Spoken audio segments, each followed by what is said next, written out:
Hello, and welcome to What's My Tagline? I'm your host, Carol Flagg. Thanks for tuning in today. On this show, we put our microphone in front of a variety of industry experts to understand the factors influencing messaging, branding, social media, and reputation in healthcare. You can follow the conversation on Twitter at #What'sMyTagline, and be sure to follow me at Carol Flagg. My guest today is someone I've known for quite a few years, so I'm excited to have her finally on the show. She's Lynn Shepherd, the head of communications for CareCloud. Lynn, how are you today? I'm doing well. Carol, how are you? I'm doing fine, thank you. This has been a while in the making, but we finally got our various calendars synced. So welcome to What's My Tagline. Thank you. I'm excited to be here. Yeah. So before we start jibber-jabbering away and talking and whatnot, I do tell you the first question of all my guests, as you know, is if you had to describe yourself as a tagline, what would it be? I love this question. You're the one of the first. Most people go, oh, I don't like that question. I love it because it really forces you to think about what's that essence? What's my why? Yeah. So I love it. So I was thinking a lot about this in preparation for today, and I think the tagline that best fits me is reputation through relevance and relationships. Reputation through relevance and relationships. So talk a little bit about that. Is that sort of sounds business, but it could also have a personal connection? It does. It's both, actually. So today, the market's just so noisy, Carol. I mean, if you just think about, everything that we're exposed to just as human beings in our daily life, right? We filter out so much. And so for you to pay attention to something, whether it's in your personal life or in your work life, it really has to seem very relevant to you. And I think that as a communications professional, that's something that's really important for us to be doing for the companies that we're working for is how to help them be relevant to customers, to investors, to other stakeholders that they care about. And then the second part of that is, even with all this great technology that we have to use, really relationships are where it all comes together. People pay attention to you more. People are more willing to do business with you. People are more willing to listen to your story if there's a relationship. And I think that tagline kind of sums up that if you have relevant content and you've got strong relationships with people that matter to your business, you'll be able to build a stronger reputation. Yeah, I agree. Our personal lives and certainly the business world and doing business in general has become more complex, just driven by technology and social media and all the ways that we interact today, and we're interacting in more ways, and yet I think from a connection standpoint, we're interacting less, if that makes sense. So true. Yeah. So talk a little bit about your background. You're the head of communications for CareCloud, which is a cloud-based health IT platform company, a very well-known company, been around for many, many, many, many, many years, based out of Miami. How did you get to where you are today? Oh, how long do we have? I know a little bit of your story, so it is pretty interesting. So yeah. No, thank you. So I moved to Washington, D.C. right after graduating from Penn State way back in the day, and it was probably one of the better decisions I made as someone who was interested in communications and healthcare, because that's really where everything comes together. All of the stakeholders are there, and you get to see the intersection of public affairs and lobbying and public relations and marketing, and so it's just a great place to educate yourself. And I had a fortune to get a job at Fleishman Hillard in D.C. and work on some cool healthcare accounts. And one of them was the Vision Council of America, and it was a national public health education campaign called the ABCs of Eye Care, and that stood for Annual Back-to-School Checkups. And so I was helping coordinate local media tours around the country, relationship building with different school nursing groups and other education groups around the country. And this ended up winning Silver Anvil, which for PR folks, this is like our Oscars. Yeah. And so from there, I was hooked on healthcare. And then I decided that really to be the best healthcare communications professional I could be, I really wanted to be able to sort of live in the shoes of the different stakeholders in healthcare. And so I very purposely managed my career with that as my goal. And I worked in managed care. I worked in pharma and biotech. I worked in big data. I worked in employer health, and most recently have been, working with technology for providers. And so, it's been quite a journey, but it's been quite a variety of communications challenges and exposure to, different types of technology and innovations that are really helping us all become more healthier. I love that phrase, hooked on healthcare. That's a great tagline. I debated on that as my tagline, too. Well, it's so interesting. You've been at CareCloud for how many years now? 2.5. 2.5, yeah. It's so interesting. I talk to a lot of people who I would say, aren't necessarily hooked on healthcare, but they're passionate about it, but at the same time, they find healthcare very distressing, right? Obviously we're facing a lot of challenges in the country right now, and physicians are certainly, at the front line of that. But so they're passionate, but it's sort of like I don't want to say the glass is half empty. It's like a quarter full. They solving these huge healthcare challenges, and there are obviously big challenges. But I hear, like in your voice, this sort of the passion and excitement from it sounds very positive. It is, and I think like just what we've seen in terms of the innovation in technology, both what we as consumers are able to hold in our hands to manage our healthcare, it's just been an incredible, like I'd say last even 3 years, right? I mean, just so much is becoming available to us, and that's super exciting. And then I think just what I'm seeing from my vantage point in working at CareCloud and seeing that technology is advancing to a point where the medical group on Main Street is able to have the same kind of technology that a Mayo Clinic has. And it's affordable to them, and it's just enabling them to do so much more to be able to help their patients faster and more efficiently. So one interesting thing I learned about you when I saw you at HITMIC, we had a chance to actually have a little bit of FaceTime. You actually teach a communications workshop for startup companies. How did you get into that? Yes, it's my passion. Yeah, I love it. Yeah. So I recently finished up my master's program at Syracuse University, and I was working on my capstone and really struggling to figure out what would be a really good topic to focus on.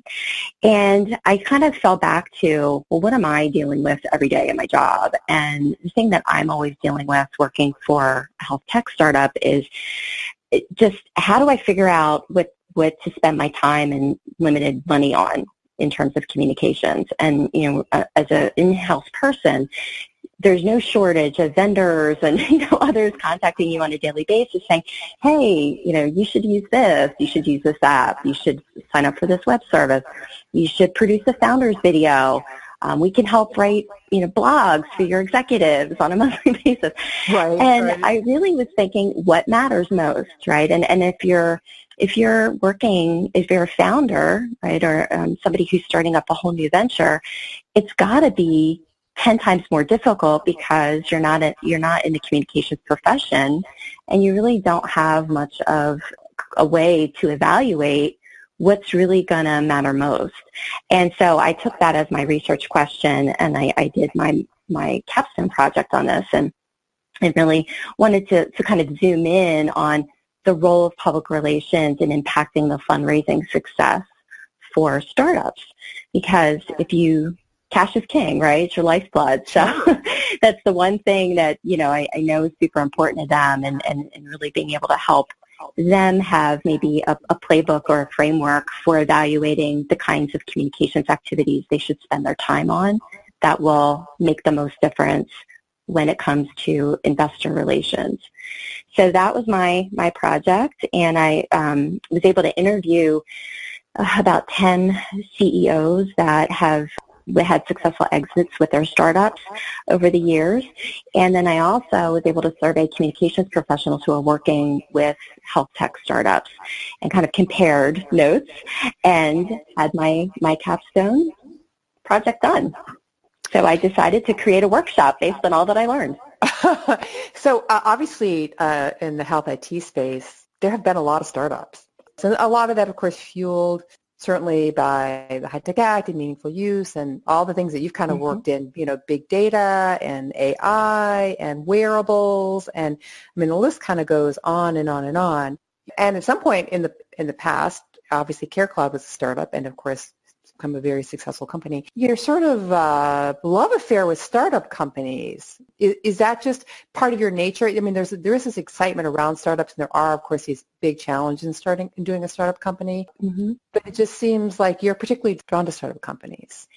Well, yeah, I am, because, I mean, what I'm passionate about is that, like you say, there are a lot of companies and a lot of great ideas.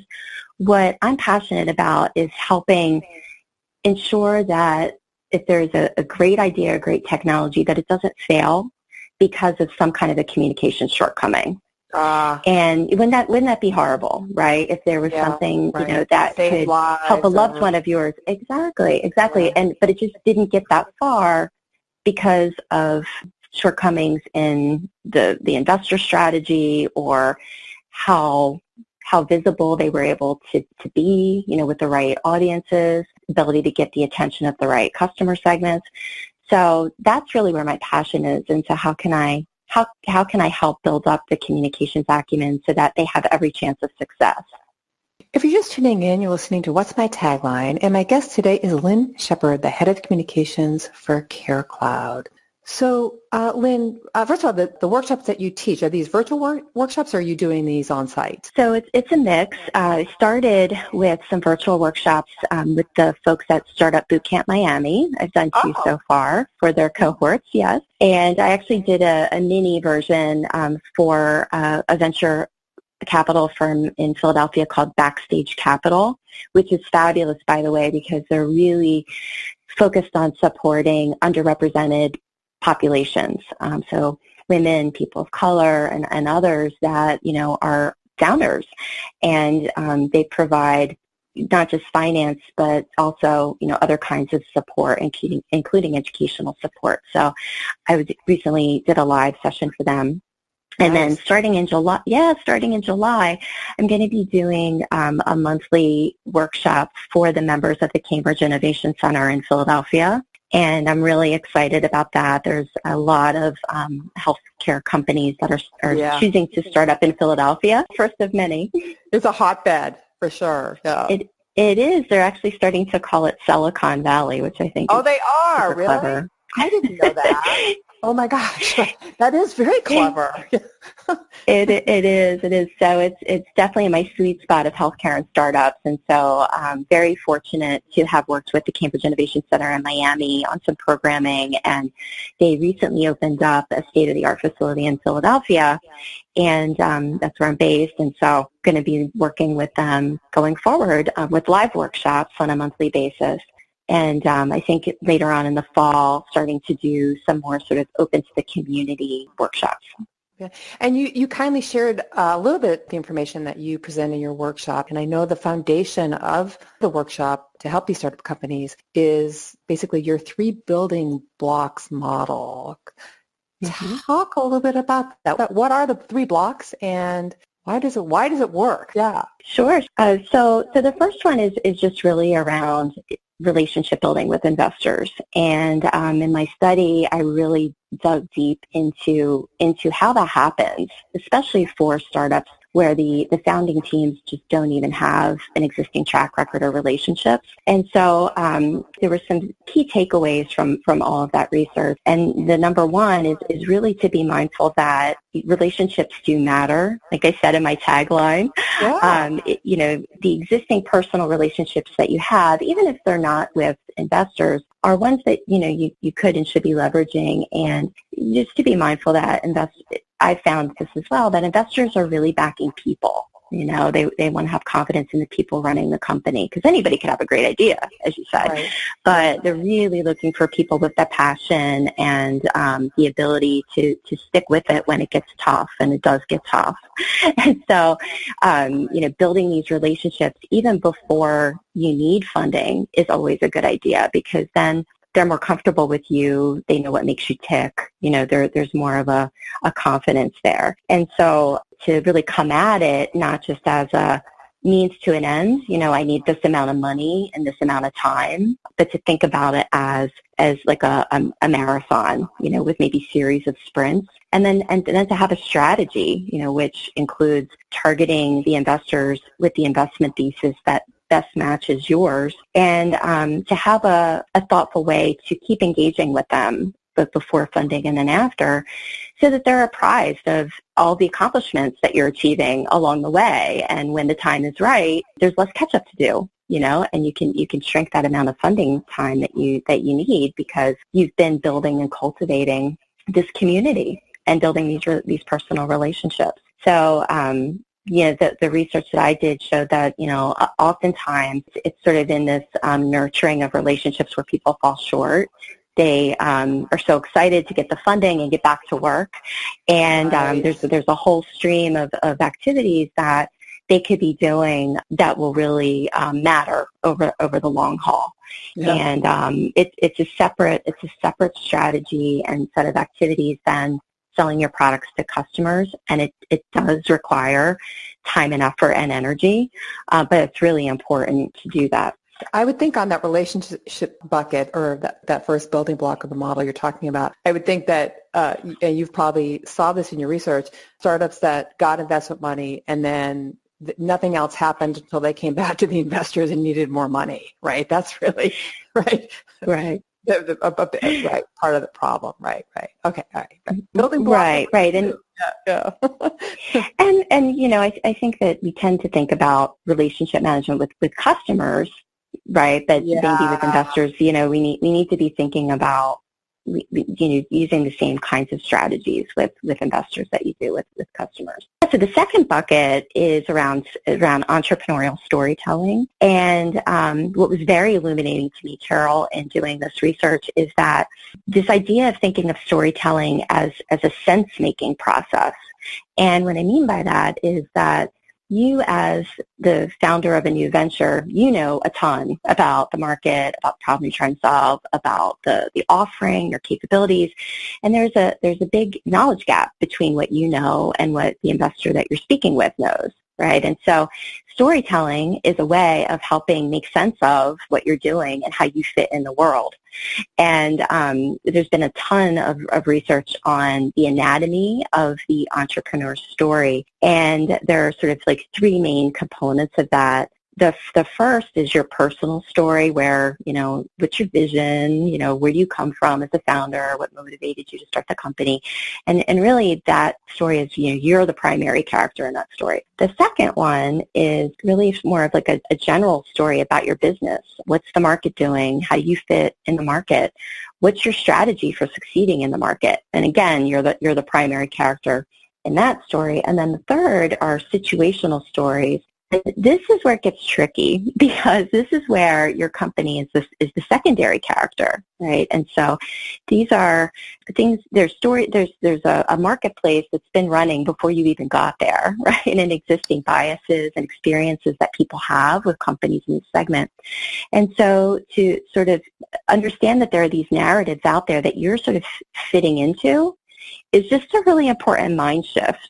So if you're talking with an investor, even if they're steeped in health tech, you need to really think about how you're going to differentiate yourself within the frame of everything that they've known and experienced about companies in your part of the market. And, there's conventional wisdom that people have and biases that people have about your product category or your part of the market. And so just to be mindful of that and frame what you have to say with the knowledge that people are coming to the table with all of this background baggage is really helpful. And then to be able to really kind of listen to the feedback they give you and factor that back into your storytelling the next time so you can continue to be seen as what we talked about earlier, as relevant to your audiences.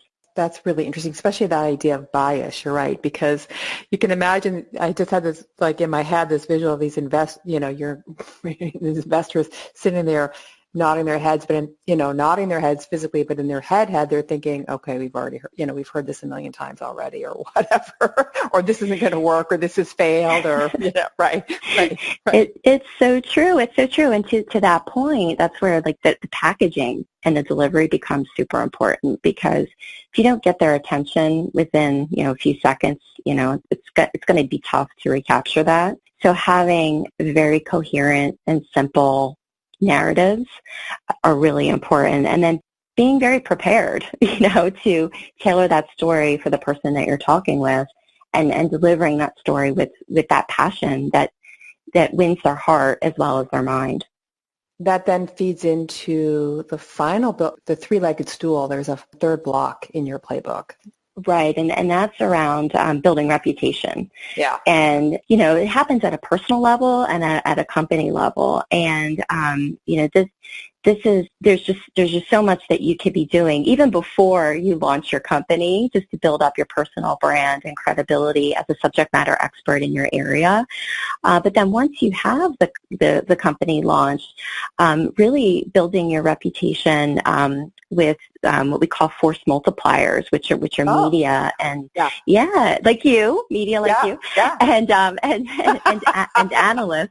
And there's a lot of research around the importance that is placed on this kind of, and they call it third-party credibility. But when you read about a new product or a founder's story in a news article or see it referenced in an analyst report, there's definitely a credibility that comes with that. And to cultivate interest, from those amplifiers is really important in building your reputation. And I think, there's definitely, an interest by startups to maybe get out there, put the cart before the horse sometimes, before they're really ready. Sure. Maybe the business operating model isn't ready, or the product isn't quite there.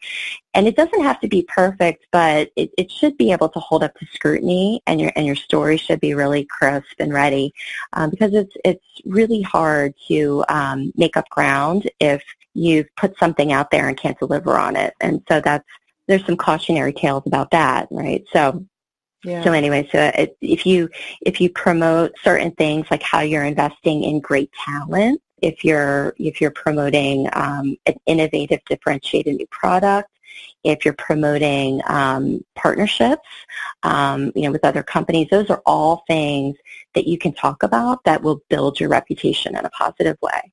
Yeah, I think that's so interesting. As I've talked to actually a lot of startups over the last 10 years, mostly at conferences like HIMSS and MGMA and Health 2.0 and et cetera. And, there a lot of these startup companies, their CEOs specifically, my experience has been they've spent in many cases years developing something, and they're very passionate about it, and they're just so personally vested in it that seeing the bigger picture can be difficult. And that sounds like what you're doing in this workshop is you're just saying, look, you need to look at, yes, your idea is great, your technology is great, it probably can solve a challenge, but you've got to look at all the puzzle pieces here. You do, because you're fitting, there's an ecosystem of conversation and of ideas that predate you, right? And so even though what you're bringing to the table at that time is new, the conversation isn't new. So you need to think about how you can be relevant in that existing conversation.